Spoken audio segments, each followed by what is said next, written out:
Adobo na naman. Pero isda. Tara, luto tayo guys. Dahil weekdays, present ang mga isda, karne, chicken sa kanto namin.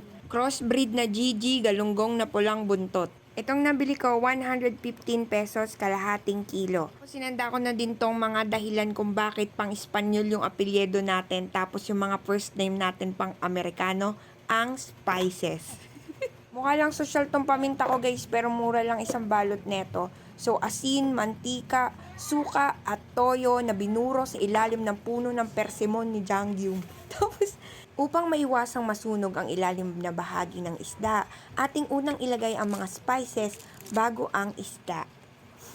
I-alternate lang natin yung pagkakaayos natin ng isda at siguraduhin natin na bawat piraso ng isda ay malalagyan ng spices para aromatic, masarap, mabango. Pagkakataong ito, dito ko na-realize guys na hindi ako pwedeng maging driver pa sa ngayon. Dahil napakamali ng tansya ko. Tingnan nyo, apaw-apaw siya sa maliit na kawali. Akala ko kasya na siya. So napagdesisyonan ko nang ilipat sa malaki-laking kaserola. So tila halos nawalan din ng silbi yung aking pag-a-arrange kanina. Talaga naman nanggigigil na ako sa part na to. At nagkaigi din talaga sa paglipat natin, napakaswak ng sukat ng kaserola. Ang unang hatol sana natin dito sa isda natin ay paksiw. Dahil yung mga anak ko hindi sanay sa paksiw.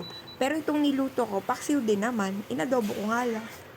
Ano yun? Lagi na ako mag-a-adjust. Para sa'yo mag-a-adjust. Dapat neto, isasalang ko siya ng walang tubig para maluto siya sa sarili niyang katas at katas ng mga spices. Pero dahil gamit natin ay stainless steel, mabilis makasunog yung ilalim. Tapos yung apoy natin ay hindi natin makontrol ng sakto kagaya ng sakalan. So nilagyan ko siya ng tubig kalahating cup. Tapos nilagyan ko na ng suka, 4 na kutsara kasi gusto ko yung maasim-asim talaga. Tapos asin.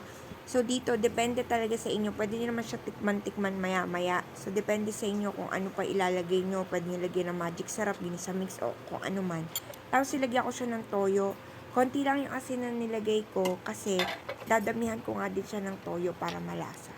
Hindi ako naglalagay ng mantika, pero nung nilagyan ko na siya ng mantika, sumasarap siya. Hindi ko alam ano yung tawag sa ganyan, pero basta sumasarap siya sa mantika. Tapos bawiin na lang natin siya sa simmer. Tapos ilagay na natin yung ating 2,000 pieces na siling haba. Pero maikli siya. So siling habang maikli. Guys, kung umabot kayo sa part na to ng video, salamat talaga sa pagtsatsaga nyo sa boses ko. Ako man din, pinagtitiisan ko na lang habang nag-i-edit ako. Guys, pinahinaan ko na yan. Pag di nyo matiis, i-mute nyo na lang. Thank you for watching!